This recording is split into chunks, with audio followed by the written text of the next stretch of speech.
Today's topic is stomach. अब stomach जो है इट इज़ अ स्ट्रक्चर जहाँ पे यूसोफेगस के बाद जो है वो फूड एंटर करता है। अब ये जो है तुम्हें पता होगा कि यहाँ पे डायफ्राम होता है ऐसा, और उसके बाद यहाँ से स्टमक ऐसा स्टार्ट होगा।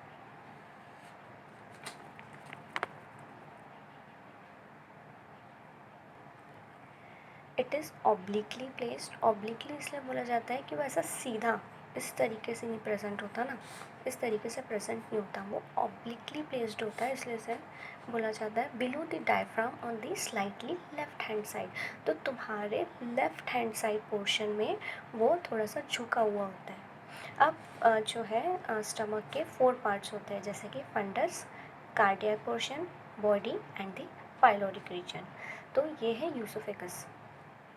ठीक है, हमने पहले यूसोफेगस वाले वीडियो में देख लिया था कि यूसोफेगस से फूड जब स्टमक में जाता है तो वहाँ पे एक स्फिंक्टर प्रेजेंट होता है, जिसको हम लोग कार्डियक स्फिंक्टर भी बोलते हैं और गैस्ट्रो यूसोफेजियल स्फिंक्टर भी बोलते हैं।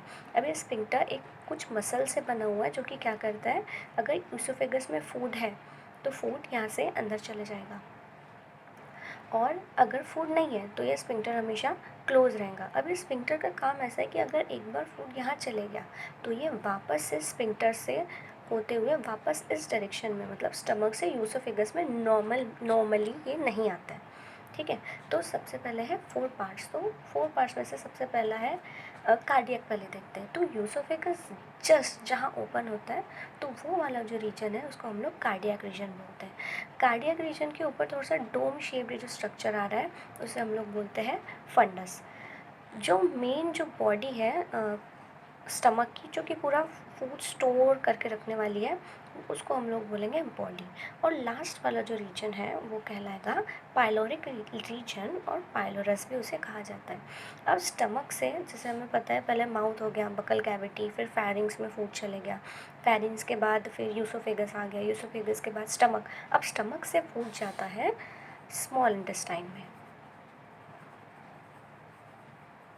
स्मॉल इंटेस्टाइन के डिफरेंट डिफरेंट पार्ट्स हैं, उसमें से जो फर्स्ट पार्ट है उसका नाम है डिओडेनम। तो पाइलोरिक रीजन जो है डायरेक्टली ओपन होता है डिओडेनम में, which is a part of the small intestine. जैसे कि यहाँ पे हमने बोला यूसोफेगस से अगर फूड स्टमक में जाना है तो यहाँ पे एक स्फिंक्टर है, तो उसी तरीके से अगर स्टमक से फूड स्मॉल इंटेस्टाइन के first part that is the duodenum, तो अगर स्टमक से फूड डिओडेनम पे जाना है तो फिर से वहाँ पे एक स्फिंक्टर लगेगा जिसका नाम है पाइलोरिक स्फिंक्टर। हिस्टोलॉजिकली अगर फिर से हम लोग देख लें तो यहाँ पर सेम 4 लेयर्स रहने वाली है, serosa, muscularis, submucosa and mucosa. पर कल हमने देखा था कि मस्कुलरिस जो है वो 2 तरीके की होती है, आउटर वाली एंड इनर। पर यहाँ पे हम लोग एक और ऐड करते हैं जो कि रहती है ऑब्लिक, मतलब मस्कुलरिस की 3 लेयर्स हो जाएंगी, longitudinal, outer, circular inner and oblique, circular middle and oblique the inner most.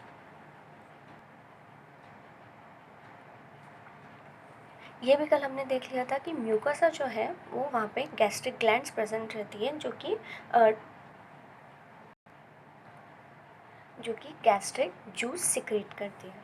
अब जैसे कि अब हम जो भी हमारी डाइट है, डाइट में हम लोग प्रोटीन लेते हैं, फैट्स लेते हैं, कार्बोहाइड्रेट्स लेते हैं, तो सारी चीज़ें डाइजेस्ट करने के लिए डिफरेंट डिफरेंट टाइम लगता है। तो सबसे फर्स्ट है कार्बोहाइड्रेट रिच फूड जो है वो हमारे स्टमक में 1 to 2 आवर्स मैक्सिमम रहता है। प्रोटीन रिच फूड हमारे स्टमक में 3 to 4 आवर्स रहेगा। Fat rich food 4 to 6 hours रहेगा। इसलिए जब भी हम कुछ फैटी खाते हैं, मतलब बहुत तेल में तला हुआ या जिसमें बहुत घी एंड ऑल हो, तो उसको उसके खाने के बाद हमको थोड़ा फुल महसूस होता है बहुत ज़्यादा टाइम के लिए। अब mucosa forms irregular folds called rugs in the stomach.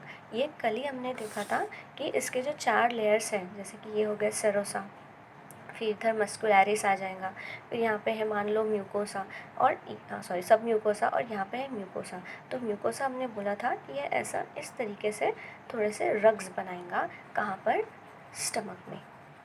और जब इंटेस्टाइन की बात हो रही थी तो वहाँ पे वो बनाता है villi. Secretion of gastric gland is called as gastric juice. जो भी गैस्ट्रिक ग्लैंड सिक्रीट कर रही है वो डिफरेंट डिफरेंट चीज़ें सिक्रीट करती है और इन टोटल उनको मिला के बोला जाता है गैस्ट्रिक जूस।